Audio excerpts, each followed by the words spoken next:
Баршаңызға сәлем. Арнама қош келіпсіз. Әдеттегідей сіздермен мен Ұлпан. Бүгін сіздерге бабинка жібі жайлы айтып өтемін. Ең алдымен сіздерге осы бабинка жіптері жайлы ақпарат айтып кетейін.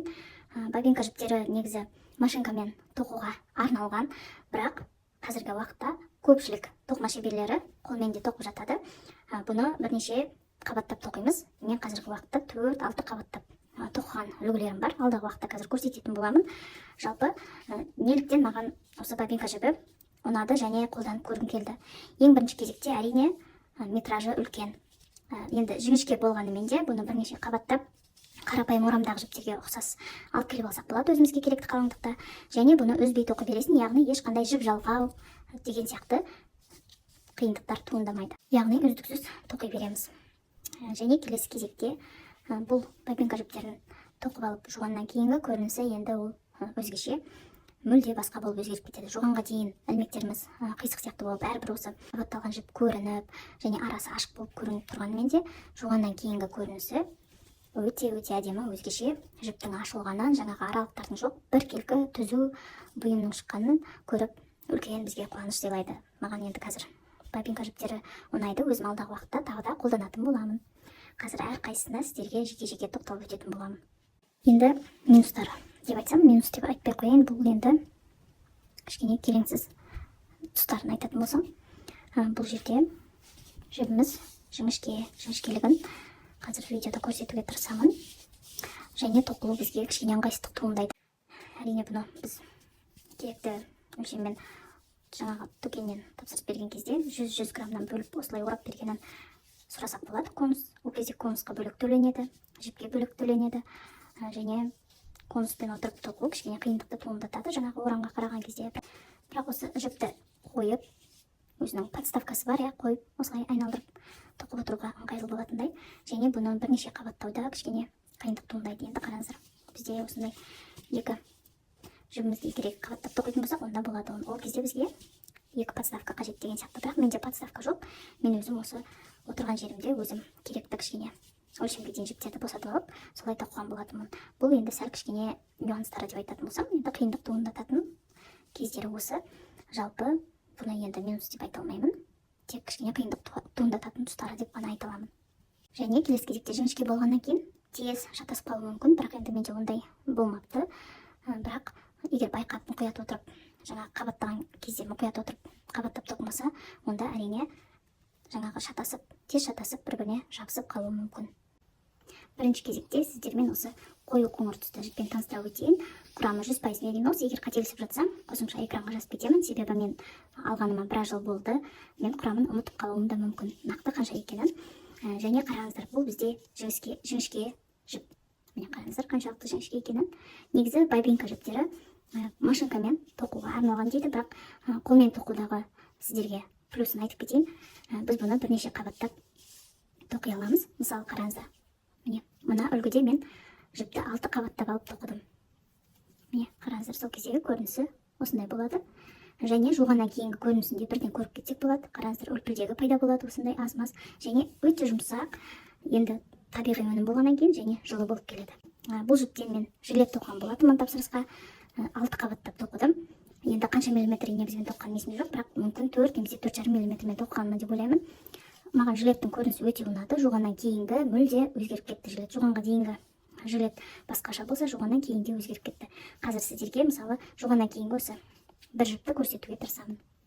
Қараңыздар, бұл бабинкадағы жібіміз жіңішке болып келеді. Біз демек бір қабаттап тоқи алмаймыз бұны. Бұл үзіліп кетуі мүмкін және үзілуге бейім. Одан кейін бір қабат жіппен қолмен тоқу ол ешқашан өнбейді. Сол себепті бірнеше қабаттап қана тоқи аламыз. 6 немесе 8 қабаттап, 10 қабаттап та тоқып жатады. Маған жалпы ұнады.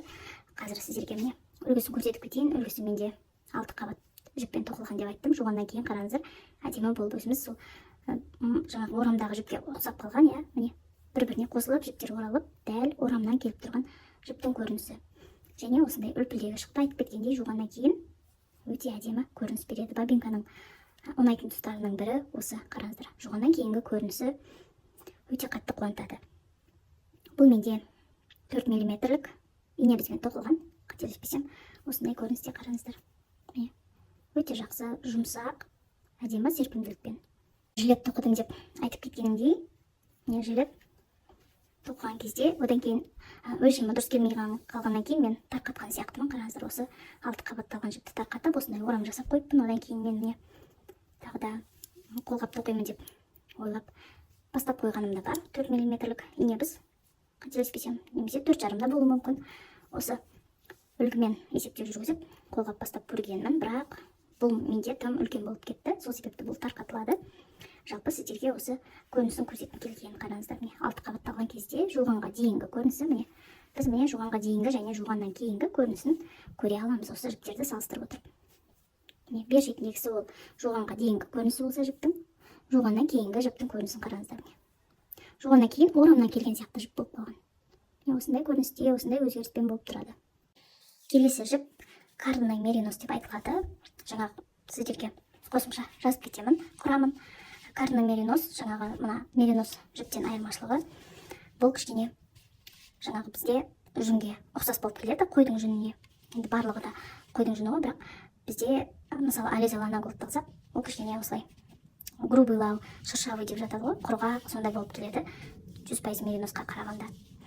Және көбісі осы карный мериносты ұнатып жатады. Бұл жіптен тоқыған үлгімді де қосымша көрсетіп кетемін. Ол да тапсырысқа тоқылған, мойыны бар, жемпір болған свитер деп айтамыз, иә. Сіздерге қосымша фотосын салып көрсетіп кетемін. Бұл тұста да маған бұл жіп өте ұнады. Бұл жіпті қараңыздар. Жаңағы қоңыр түсіне қарағанда бұл қалыңдау болып келеді. Сәл қалыңдау, сәл ғана қалыңдау. Бірақ тым қалың деп айтпаймын, және жаңағы қоңыр жіппен салыстырғанда кішкене қалыңдау болып келеді. Менде бұл жіпті 6 қабаттап тоқыдым, қателеспесем 4 мм инебізбен тоқып шықтым жемпірді. Міне менде ендігі үлгі бар. Мен бұны жақында ғана тоқыған болатынмын. Енді бұл жіптердің жатқанына біраз уақыт болғаннан кейін мен бұлардан қолғап тоқып тастаймын деп осындай үлгілер тоқып алдым. Бұл жіпті 6 емес, қараңыздар, мен 4 қабаттап тоқыған екенмін. Қараңыздар, жуғаннан кейін қазір тағы да 2 жіпті салыстыратын болсақ, бұл жіп бізде ашылғаны белгілі болып тұр. Жуғаннан кейінгі көрінісі және жуғанға дейінгі көрінісі айырмашылығы көрініп тұр деген ойдамын. Қараңыздар, міне бер шетіндегісі жуғаннан кейін, мына бөлігі жуғанға дейін. Қараңыздар, бұл жерде де түсі ашық және үлпілдек және жібіміз ашылған, яғни сәл қалыңдаған. Қараңыздар, осындай айырмашылық береді жуғаннан кейін. Бобинка жібі жуғаннан кейін мүлде өзгереді. Әрине, бұны тоқып алғаннан кейін мен жемпірді өзіме өлшеп көрдім және солай киіп өзім фото контент жасағаным бар. Қосымша көрсетіп кетемін. Ол жерде енді әрине тек қолданым ғана көрінеді. Егер ол фотоларды тапсам көрсетіп кетемін. Сол кезде бұл кәдімгідей денеде жаңағы қаттылығы білінді. Енді қатты емес, жаңа айтып өткенде құрғақтығы сондай бар екені білінді. Сол өзіміздің 100% жаңағы қойдың жүніне ұқсайды. Меринос емес, қарапайым жүн деген жіпке сәл ұқсас болды. Бірақ ол жіптен жұмсақтау. Өздеріңіз алып көрсеңіздер болады. Көбісі карный мериносты жақсы көріп жатады. Тығыз болады және жаңағы формасын жақсы ұстайды. Келесі кезектегі өзімнің көптен тоқығым келіп жүрген жіптердің бірі кашемир. Бұл итальяндық жібі. Әрине бағасы да соған сай, тұрарлық. Әлі ештеңе тоқып көрген жоқпын. Мен сіздерге қазір жіптің жіңішкелігін көрсетіп келіп тұр. Міне осындай көріністе жібіміз. Қараңыздар. Қарапайым өзіміз тігетін жіпке ұқсайды. Міне жіптің жіңішкелігі осындай, жаңағы біздің алғашқы қоңыр жіптен де жіңішкелеу сияқты. Міне мен үлгі тоқып қойғаным бар екен. Енді қанша миллиметрмен тоқығаным нақты есімде жоқ. 1 жыл бұрынғы. Әрине тоқып одан кейін жуғаннан кейінгі көрінісі қатты өзгеріс бар. Қараңыздар, жіп міне 6 қабат. Қалай ашылған жібіміз, жаңағы үлпілдегі пайда болған. Міне және жұмсақ, өте жағымды денеге. Енді кашемир жібі жуған сайын әдемі ашылады дейді. Жалпы бобинка жіптерінің барлығына бір пропитка салып қояды екен. Жақсы сақталу үшін, жаңағындай қор деген сияқты, шіркей деген сияқты түсіп кетпес үшін бір өзіне бірдеме сіңдіріп қояды екен, бір зат белгілі. Соны жуған сайын ол кетіп, жібіміз одан ары жұмсарып ашылады екен. Және егер осындай ашық, арасы ашық болса, онда сол осы кашемирдің жаңағы осы шығатын пушогы әдемі жабады дейді. Енді оны алдағы уақытта көреміз. Қараңыздар, мен 2 үлгі тоқып қойған екенмін. Және жіптің ашылғанын да көрсек болады. Міне жаңағы бір жіппен салыстырмай қояйын, бірақ барлық жібіміз әдемі ашылған деп айта аламын. Жаңағы 3 жіпте жақсы ашылған жуғаннан кейін. Мен енді өзім қолмен ұрып қойған екенмін. Әрине маған қазір маталка керек. Енді алдағы уақытта әрине оны да аламын, бірақ қазіргі уақытта тек қолмен ғана осылай орап жатырмын. Енді ойлаңыздар, жіңішке жіпті орау, ол деген енді үлкен уақытты талап етеді. Мен килограммнан бөліп орап қойғаным бар, 6 қабат тоқимын деп. Енді мен бұл екі жіпті қосып бір бас киім тоқығым келеді, ұлыма арнап, яғни екі жақты бас киім болады. Екі түс қарапайым бейне шапкасы болады, бір жағы осы жаңағы сүт түсте болса, екіншісі осындай ақ түсте болады. Беж деп айтады. Мынау енді қатты ақ емес, енді кішкене сүт түстеуге келетін шығар.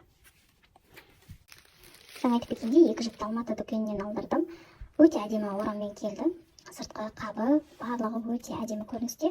Ол біздің өзімізге басқаша эмоция сыйлайды. Мен өзім сондай сыртқы келбетіне де үлкен мән беруге тырысамын өзім. Менде осы уақытқа дейін тапсырысқа тоққан кезде мен сол тапсырыстың сыртқы келбетіне қатты мән беретінмін, ерекше жасауға тырысатынмын, және көрген сәттен бастап ашып жатқан кезде эмоция алса екен деген ниетпен жасаймын. Және бұл дүкеннің де маған сондай қатынасы клиентке деген өте қатты ұнады. Және менде тағы да бір бобинка жібі болған. Қосымша қазір фотосы болса салып кететін боламын. Қараңыздар, мен сол қалған жіптен осындай капр өзіме тоқыған болатынмын. Мен қанша бұйым тоқыдым? Бір жемпір тоқыдым, бір кардиган және капр тоқыған болатынмын. Қараңыздар, ол жердегі енді жаңағы орам өте үлкен болды. Осындай конуста өте үлкен болып келді. Ол жерде енді 1 килограммдай жіп болды, қателеспесем. Өте әдемі, қараңыздар. Өте әдемі, осындай люрекс бар, бұл махер құрамында. Бірақ енді мен бұл капырды тарқататын боламын, себебі енді махер болғаннан кейін енді түсінесіздер, қыштады. Бетіме солай мұрын ауыз дегендерге жыбырлап кіріп кетеді екен. Сол себепті де басқа жіптен тоқимын, ал бұны тарқатып көремін. Басқа нәрсеге қолданатын боламын, бірақ маған жіп өте ұнайды. Бұйымдар өте әдемі көрінеді. Жемпір мен кардиган, әсіресе кардиган өте қатты ұнады. Бұны енді барынша қараңыздар, ұқыпты тоқығанмын. Тұстарында қараңыздар, жіп өткізетін бауы барлығы өте ұқыпты тоқылған, бірақ енді тарқатамын. Тарқату сәл кішкене мүмкін қиындау болатын шығар, білмеймін, оны алдағы уақытта көре жатармын. Бобинка жібі бойынша бөліскім келген ақпараттарым осы. Барынша сіздерге пайдалы болсын. Келесі сабақта кездескенше сау болыңыздар.